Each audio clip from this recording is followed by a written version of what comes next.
Hello दोस्तों, देखिए आज हम आपको जो पढ़ाने वाले हैं वो पढ़ाने वाले हैं मानव नेत्र तथा रंग बिरंगा संसार।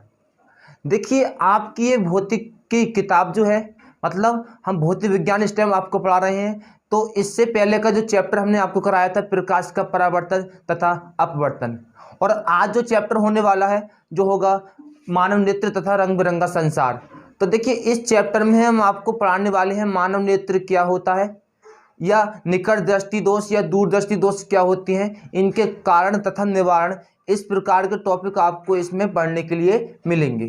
तो देखिए जिसने हमारा पहला वीडियो नहीं देखा है, पहले उस वीडियो को जाकर आप देख ले, ठीक है। तो आज हम चालू करते हैं, ठीक है, इस वाले चैप्टर को। तो सबसे पहले हमारा हेडिंग जो है वो है मानव नेत्र। तो देखिए ये मानव नेत्र का हमने चित्र बना रखा है, जैसा भी बनाया हमने बना रखा है इस प्रकार से। तो आप थोड़ा अच्छे से बनाएं, ये भी खैर अच्छा ही है, बेकार भी नहीं है। तो देखिए हम इसके बारे में समझाते हैं। देखिए अगर आपको हमारे पीडीएफ चाहिए भौतिक विज्ञान के तो आप हमें कांटेक्ट करें। हमारा नंबर है 9568214956। हम आपको इस नंबर पर आप संपर्क करोगे हमें, या व्हाट्सएप ग्रुप पर मैसेज करोगे तो हम आपको पीडीएफ भेज देंगे। तो देखिए मैं सबसे पहले इसको चित्र के बारे में आपको बताता हूँ। देखिए ये मानव नेत्र का चित्र है। तो सबसे पहले हमें आपको बताना है इसमें, देखिए हम इसकी संरचना। तो संरचना में देखिए पहले बताते हैं कि देखिए इसका जो ड्रल पटल है वो हम उसको किस प्रकार से परिभाषित करेंगे, ठीक है। तो देखिए दोस्तों ये है इसका ड्रल पटल, ठीक है। तो देखिए मैं यहाँ पे कुछ मेरी ये थ्योरी है जो मैंने आपको इसके बाद में लिखवा दूंगा ऐसे है। इस चित्र को मिटाने के बाद अगले इसके पेज पे मैं आपको ये सब थ्योरी लिखवा दूंगा। तो सबसे पहले मैं पढ़ता हूँ थ्योरी क्या है। तो नेत्र का गोला बाहर से दृढ़ व श्वेत अपारदर्शी परत से ढका होता है। तो देखिए जो नेत्र का गोला है ये बाहर की जो परत है, ठीक है, ये श्वेत अपारदर्शी परत है, ठीक है, जिसे क्या बोलते हैं, दृढ़ पटल कहते हैं। फिर उसके बाद है गोले के सामने उभरे हुए भाग को कॉर्निया कहते हैं। देखिए हमारा गोला है, गोला का जो उभरा हुआ भाग है देखिए ये इस प्रकार से उभर रहा है, तो इसको हम क्या बोलेंगे, तो दोस्तों हम इसको बोलेंगे कॉर्निया। क्या बोलेंगे इसे, कॉर्निया। तो हमारा ये है कॉर्निया के बारे में बताना चाहें कि गोले का जो उभरा हुआ भाग होता है उसे क्या कहते हैं, उसे कॉर्निया कहते हैं। उसके बाद देखिए हम अगली लाइन पढ़ते हैं, जिसमें से होकर प्रकाश क्या होता है, प्रवेश करता है। तो देखिए जो हमारा कॉर्निया है यहाँ से होकर क्या जाता है, प्रकाश जाता है हमारी नेत्रों में अंदर को, ठीक है। तो प्रकाश प्रवेश करता है। कॉर्निया के पीछे एक रंगीन अपारदर्शी झिल्ली का पर्दा होता है जिसे आइरिस कहते हैं। तो देखिए ये हमारा कॉर्निया है, इसके ठीक पीछे एक झिल्ली का पर्दा होता है, उसे हम क्या बोलते हैं, आइरिस कहते हैं। इस बात को भी तुम्हें क्या रखना है, याद रखना है। आइरिस के बीच में एक क्या होता है, एक छोटा छिद्र होता है। देखिए आपको दिखाई दे रहा होगा इस प्रकार से ये, ठीक है, ये क्या एक छोटा छिद्र है। थोड़ा सही से बना दूं दोबारा से मैं, ये देखिए ये, ठीक है, ये क्या है, एक छोटा सा क्या है, छिद्र है, जिसे पुतली या नेत्र ताला कहते हैं, जिसे पुतली या नेत्र ताला कहते हैं, ठीक है दोस्तों। अब देखिए जिसे पुतली या नेत्र ताला कहते हैं, उसके बाद मैं अगली लाइन पढ़ता हूं। आइरिस के बीच में एक छोटा छिद्र होता है जिसे पुतली या नेत्र ताला कहते हैं। पुतली प्रकाश में अपने आप तो छोटी हो जाती है और अंधकार में क्या होती है, अपने आप बड़ी हो जाती है। अब देखो जैसा कभी तुम देखा होगा कि किसी कमरे में तुम बंद हो गए तो कमरे में अंधेरा होता है, तो कमरे में तुम्हारी आंखें जो खुलती हैं वो पूरी प्रकार से खुलती हैं, ठीक है। लेकिन जब भी आप धूप में निकलते हो, मतलब घाम में आप निकले, तो आप जितना भी आंख खोलना चाहोगे आपकी आंखें नहीं खुलती हैं घाम में। क्यों नहीं खुलती हैं कि हमारी नेत्र को जो है वो एक हम मान सकते हैं निश्चित प्रकाश की ज़रूरत है। निश्चित का मतलब जितना उसे चाहिए। अगर आप उसे फालतू मतलब ज़्यादा प्रकाश अपनी आंखों में गिरोगे तो आपकी आंखें क्या हो जाएंगी, बंद हो जाएंगी, ठीक है। तो जो हमारी आंखें हैं उनको एक निश्चित प्रकाश की मात्रा आवश्यक है। तो देखिए मैं उसके बाद अगली लाइन पढ़ता हूं। तो जिससे प्रकाश की एक निश्चित मात्रा प्रवेश करती है, ये बात हमने आपको बता दी। उसके बाद देखिए आइरिस के ठीक पीछे नेत्र लेंस होता है। देखिए ये आइरिस है, आइरिस के देखो ये नेत्र लेंस है, ठीक है। हमने आपको नेत्र तारा यहाँ पे नहीं दिखाया है, ये क्या नेत्र लेंस है, ठीक है। इसको क्या बोलते हैं, नेत्र लेंस। जिसके पिछले भाग की जो बक्रता त्रिज्या होती है, इससे पिछले भाग की मतलब एक तरफ की बक्रता त्रिज्या क्या होती है, कम होती है। और देखिए भाग की वक्र त्रिज्या कम होती है और अगले भाग की वक्र त्रिज्या अधिक होती है। मतलब आगे की जो त्रिज्या है इसकी, ये वाली, वो अधिक होती है और पीछे की कैसी होती है, वो कम होती है। तो नेत्र लेंस कई परतों से मिलकर बना होता है। तो जैसा कि आपको दिखाई दे रहा होगा, एक परत, दो परत, तीन परत, तो इसका मतलब ये कई परतों से मिलकर बना होता है।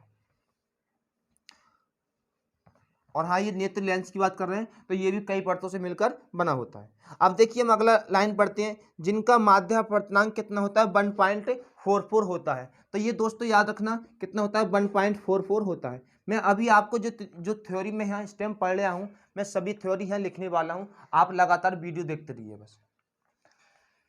तो देखिए कॉर्निया तथा नेत्र लेंस के बीच एक नमकीन पारदर्शी द्रव भरा होता है। तो कॉर्निया, ठीक है, कॉर्निया और लेंस के बीच देखो ये नमकीन पारदर्शी द्रव है, जिसे क्या बोलते हैं, जिसे जलीय द्रव कहते हैं। इस बात को तुम्हें याद रखना है, कॉर्निया तथा लेंस के बीच क्या भरा होता है, जलीय द्रव भरा होता है।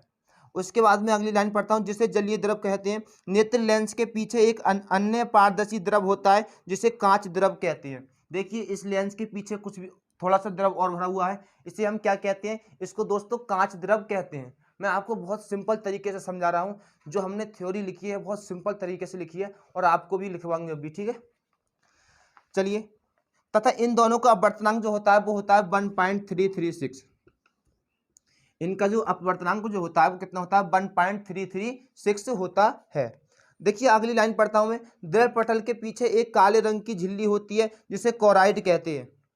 ठीक है, द्रव पटल के पीछे क्या होती है, एक काले रंग की झिल्ली होती है, उसे क्या कहते हैं, कोराइड कहते हैं। तो देखिए यह इसके द्रव पटल के पीछे, जस्ट इसके पीछे क्या है, एक झिल्ली है, उसे क्या बोलते हैं, कोराइड कहते हैं। उसके बाद ये प्रकाश को अवशोषित करती है तथा उसका आंतरिक परावर्तन होने से रोकती है। मतलब ये जो है कोराइड जो है वो क्या करती है, प्रकाश का अवशोषण करती है तथा उसका आंतरिक परावर्तन होने से रोकती है। इसके नीचे नेत्र के सबसे भीतर एक पारदर्शी झिल्ली होती है, इसे रेटिना कहते हैं। देखिए जस्ट इसके नीचे देखिए कौन सी झिल्ली है, उसे क्या बोलते हैं, रेटिना बोलते हैं। क्या बोलते हैं, रेटिना बोलते हैं उसे। तो देखिए अगली लाइन, इसे रेटिना कहते हैं। रेटिना एक प्रकाश स्राव की एक समूह यानी फिल्म होती है। ये स्राएं मस्तिष्क से जुड़ी होती हैं। जिस स्थान पर प्रकाश स्राएं रेटिना को भेदकर मस्तिष्क में पहुंचती हैं, वहां प्रकाश का कोई प्रभाव नहीं पड़ता, जिसे अंधबिंदु कहते हैं। देखिए ये इसकी बात कर रहे हैं, ठीक है। आप थ्योरी पढ़ोगे अच्छी तरीके से, भी आपको लिखवा के पढ़ाएंगे तब देखना, जिसे अंधबिंदु कहते हैं। तो देखिए दोस्तों, ये आज के सब मतलब जो भी इसके टॉपिक थे, हम नेत्र के बारे में हमने आपको बता दिया है। और एक और देखिए, रेटिना के बीचों बीच एक पीला भाग होता है, जहां पर बना प्रतिबिंब सबसे स्वस्थ दिखाई देता है। इस बिंदु को पीत बिंदु कहते हैं। ठीक है, पीत बिंदु कहते हैं। तो देखिए यहाँ पर है, अगर मनुष्य का जो मान लीजिए मैं किसी चीज़ को देख रहा हूँ, मान लीजिए मैं इस समय ये मेरे सामने ट्राइपॉड लगा हुआ है, मैं इसको अच्छी तरीके से देख पा रहा हूँ। कैसे, क्योंकि जो मेरा जो रेटिना पर मतलब जो प्रतिबिंब है वो कहाँ बनने आए, यहाँ पर रेटिना के पास पीत बिंदु बनने आए। अगर आपका जो प्रतिबिंब है रेटिना में बनता है तो ठीक है, अगर रेटिना से मतलब अगर पीत बिंदु से इधर बना तो भी आपको धुंधला दिखाई देने लगेगा, या इससे पहले बन गया तो भी आपको क्या, धुंधला दिखाई देने लगेगा। तो देखिए मैं अब बात करते हैं इसकी मतलब थ्योरी की, सही है। तो आइए, मैंने आपको ये सब समझा दिया है कि अंधबिंदु क्या होता है, पीत बिंदु क्या होता है, रेटिना, ये सब मैंने आपको बता दिया। देखिए दोस्तों, ये इसकी मांसपेशियां, हमारे नेत्र में मांसपेशियां होती हैं। देखो इसका कार्य क्या होता है कि जब भी हम कोई वस्तु देखते हैं, मान लीजिए वस्तु आपकी काफ़ी दूर है या आपकी आंखों के ज़्यादा पास है, ठीक है, या तो काफ़ी दूर है या आंखों के ज़्यादा पास है। मान लो हम ये मार्कर है, मार्कर को जितनी हम समीप ले जाएंगे आंख को, तो इसे देखने के लिए हमको अपनी मांसपेशियों को सिकुड़ना पड़ेगा।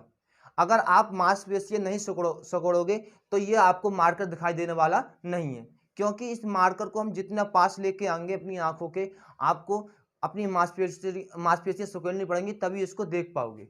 ठीक है, तो इस प्रकार से मांसपेशियों का जो कार्य है वो देखिए हम बताएं आपको, जो हम किसी वस्तु को अच्छी तरीके से देख पाएं तो इसलिए वो पुतली को क्या कर देती है, छोटा कर देती है। अब देखिए जो कॉर्निया है, हमने आपको बता दिया, आरिस भी, नेत्र तारा भी, मतलब कुल मिलाकर आपको हमने सब चीज बता रखी है। अब चलते हैं इसकी थ्योरी की तरफ। तो आइए, तो देखिए दोस्तों इसकी थ्योरी हमने लिख दी है, ये देखिए मानव नेत्र। तो देखिए नेत्र का गोला बाहर से दृढ़ व श्वेत अपारदर्शी परत से ढका होता है। जो कि मैंने अभी हाल आपको समझाया था, ठीक है। दर्पटल कहते हैं गोले के सामने उभरे हुए भाग को कोर्निया कहते हैं, जिसमें से होकर क्या प्रकाश प्रवेश करता है। आपको सब बता रखा है मैंने अभी हाल। कोर्निया के पीछे एक रंगीन अपारदर्शी झिल्ली का पर्दा होता है, इसे क्या कहते हैं, आइरिस कहते हैं, ठीक है। आपको बिल्कुल इसी प्रकार से पेपर में लिख के आना है। आइरिस के बीच में एक छोटा छिद्र होता है जिसे नेत्र तारा कहते हैं, ठीक है। अब देखिए पुतली प्रकाश में अपने आप तो छोटी हो जाती है तथा अंधेरे में बड़ी हो जाती है, जिससे प्रकाश की एक निश्चित मात्रा प्रवेश करती है। देखिए जब पुतली जो है अपने आप ही मतलब अंधेरे में क्या होती है, छोटी हो जाती, सॉरी बड़ी हो जाती है, और प्रकाश में क्या, छोटी। जब आपकी आंखों पे कोई तेज प्रकाश मारता है तो आपकी आंखें एकदम से बंद हो जाती हैं। क्यों हो जाती है? क्योंकि उस हमारी नेत्र को जितना प्रकाश चाहिए वो उतना प्रकाश लेती है, उससे ज़्यादा प्रकाश नहीं ले सकती, उसकी इतनी क्षमता नहीं है। तो आइरिस के ठीक पीछे नेत्र लेंस होता है, जिसके पिछले भाग के वक्रता त्रिज्या अधिक होती है। नेत्र लेंस की कई परतों से मिलकर बना होता है, जिनका माध्य अपवर्तनांक कितना होता है, 1.44 होता है। कोर्निया तथा नेत्र लेंस के बीच एक नमकीन पारदर्शी द्रव होता है, जिसे जलीय द्रव कहते हैं। नेत्र लेंस के पीछे एक अन्य पारदर्शी द्रव होता है, जिसे क्या कहते हैं दोस्तों, कांच द्रव कहते हैं, तथा इन दोनों द्रवों का अपवर्तनांक 1.336 होता है। और देखिए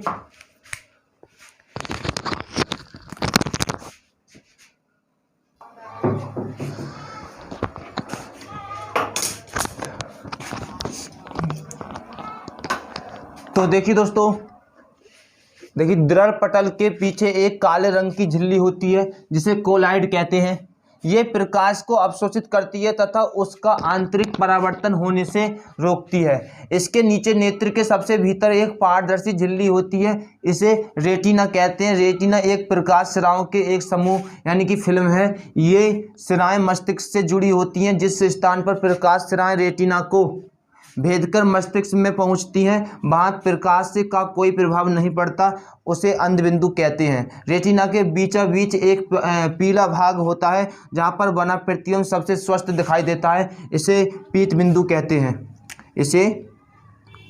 इस बिंदु को पीत बिंदु कहते हैं, ठीक है। अब देखिए दोस्तों, हमने आपको ये थ्योरी लिखवा दी है, आपको पेपर में इसी प्रकार से ये थ्योरी लिख के आनी है, ठीक है। तो आपको जो भी हमने पढ़ाया, अगर आपने ये 2 से 3 बार पढ़ लिया, इसे आप एक कॉपी पे उतार सकते हो, ठीक है। हमने बहुत अच्छे तरीके से इसको लिखा है। तो आप अगर पेपर में पूरे नंबर चाहते हो तो आप इसको 2 से 3 बार पढ़ लीजिए, आप अपने आप ही इसे सब लिख आओगे। और हमने आपको चित्र की सहायता से तो हमने आपको समझा दिया है। तो चलते हैं इससे अगले पॉइंट की तरफ, ठीक है। तो आइए इससे अगला टॉपिक देखते हैं। तो देखिए दोस्तों, अगला जो पॉइंट है वो है नेत्र की समझन क्षमता। अब देखिए दोस्तों, हम आपको बताने वाले हैं नेत्र की समझन क्षमता क्या होती है। तो देखिए हम आपको बताते हैं, हमारी आंख एक प्राकृतिक उत्तल लेंस है जो मांसपेशियों पर टिका रहता है। अब देखिए यहाँ पर हमें क्या मिलता है, जो हमारी आंख जो है वो एक उत्तल लेंस की भांति कार्य करती है, और जो किस पर टिकी होती है, मांसपेशियों पर टिका रहता है। जब वस्तु अनंत, अनंत का मतलब काफ़ी दूर स्थित होती है, जब वस्तु अनंत पर स्थित होती है तब नेत्र के समांतर आने वाली जो किरणें हैं वो सीधी कहाँ पर, रेटिना पर आकर फोकस होती हैं। अब देखिए अगर जो किरणें होंगी रेटिना पर फोकस होंगी तो इसका मतलब हमें जो वस्तु दिखाई देगी वो स्पष्ट दिखाई देगी, क्योंकि जो मानव नेत्र का जो स्वस्थ प्रतिबिंब बनता है वो कहाँ बनता है, रेटिना पर बनता है। तो देखिए रेटिना पर फोकस होती है और वस्तु क्या होती है, स्पष्ट दिखाई देती है। यदि वस्तु आँख के समीप का मतलब मान लीजिए ये मार्कर है, अगर इसको मैं अपने आंखों के पास लेके आऊँगा तो देखिए मुझे अपनी मांसपेशियाँ सिकुड़नी पड़ेंगी, यानी आंखों को भी छोटा करना पड़ेगा। तो यदि वस्तु आंख के समीप स्थित होती है तब मांसपेशियाँ सिकुड़ने के कारण नेत्र लेंस की वक्रता त्रिज्या व फोकस दूरी कम हो जाती है। अब दोस्तों तुम इधर देखिए, मान लीजिए जब मैं इसको जब अपने पास लेके आऊँगा आंखों की तरफ, तो इससे क्या होगा, मांसपेशी सिकुड़ेंगी, और मांसपेशी सिकुड़ने के कारण जो हमारे नेत्र लेंस की जो वक्रता त्रिज्या है, जब कोई चीज़ सिकुड़ती है तो उसकी त्रिज्या क्या होगी, कम होगी। तो इसलिए हमारे नेत्र की जो वक्रता त्रिज्या व फोकस दूरी जो है वो क्या हो जाएगी, कम हो जाती है। और पुनः प्रतिबिंब कहाँ बनेगा, फिर रेटिना पर बनता है। अगर आप आँख को नहीं सिकोड़ोगे तो आप ये नहीं देख सकते, ठीक है। अगर आप मतलब अपनी मांसपेशियां नहीं सिकोड़ोगे तो इसका मतलब आप मार्कर को सही तरीके से नहीं दे सकते। तो इसलिए हमें क्या करना पड़ेगा, अपनी मांसपेशियों को सिकोड़ना पड़ेगा। तो इस प्रकार वस्तु का स्पष्ट प्रतिबिंब रेटिना पर प्राप्त करने के लिए आँख की फोकस दूरी को कम करने की क्षमता, मतलब हमने जो फोकस दूरी कम करी थी आँख की, उसकी क्षमता को कम करने की क्षमता को नेत्र की समझन क्षमता कहते हैं। ठीक है दोस्तों, तो देखिए ये था आज का टॉपिक, मतलब ये नेत्र का समझन क्षमता क्या था ये हमने ये आपको करा दिया है। अब अगला टॉपिक देखते हैं इसका नंबर 3। तो अगर आपको इसका स्क्रीनशॉट लेना है तो आप ले सकते हो। ठीक है, तो मैंने आपको समझा दिया विस्तार से इसके बारे में। अब अगला पॉइंट लेते हैं, आइए। तो देखिए दोस्तों अगला जो पॉइंट है, देखिए ये मोस्ट है, ये कई बार पेपर में आया हुआ भी है। ठीक है, तो आपको इसे अच्छे से पढ़ना है। देखिए स्पष्ट दृष्टि की न्यूनतम दूरी क्या होती है। तो आपसे पेपर में ये पूछ सकता है कि स्पष्ट दृष्टि की न्यूनतम दूरी कितनी होती है या स्पष्ट दृष्टि की अधिकतम दूरी कितनी होती है। तो आपको हम इसमें ये बताने वाले हैं। तो देखिए सबसे पहले हम पढ़ते हैं कि वह न्यूनतम दूरी जहां तक नेत्र अपनी अधिकतम क्षमता लगाकर वस्तु को स्पष्ट देख सके, स्पष्ट दृष्टि की न्यूनतम दूरी कहलाती है। यानी कि जो हमारे नेत्र हैं वो किसी वस्तु को अपनी अधिकतम क्षमता लगाकर मतलब देख सकें, मतलब कम से कम दूरी को, ये लिख रहा है यहाँ पर, न्यूनतम दूरी को अपनी नेत्र की समझन क्षमता लगाकर देख सकें, क्या कहलाती है, स्पष्ट दृष्टि की न्यूनतम दूरी कहलाती है। अब देखिए हम बात करें कि स्पष्ट दृष्टि की न्यूनतम दूरी कितनी होती है। तो स्पष्ट दृष्टि की न्यूनतम दूरी, तो देखिए दोस्तों ये पेपर में कई बार पूछा गया है कि स्पष्ट दृष्टि की न्यूनतम दूरी का मान कितना होता है। तो आपको लगा के आना है 25 सेंटीमीटर, इसका राइट आंसर। ठीक है, अगर हमसे पूछ ले कि स्पष्ट दृष्टि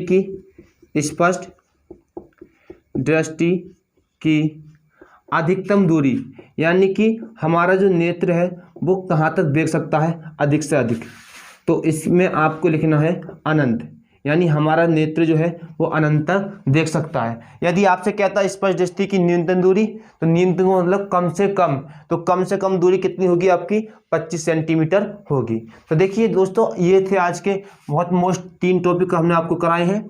तो ये आप पहले इसे कर ले और अगली वीडियो हम लेकर आएंगे इसका। तो अगर आपको हमारा वीडियो अच्छा लगा हो तो प्लीज़ वीडियो को लाइक और सब्सक्राइब करना नहीं भूलें। मिलते हैं इससे अगले वीडियो में। जय हिंद।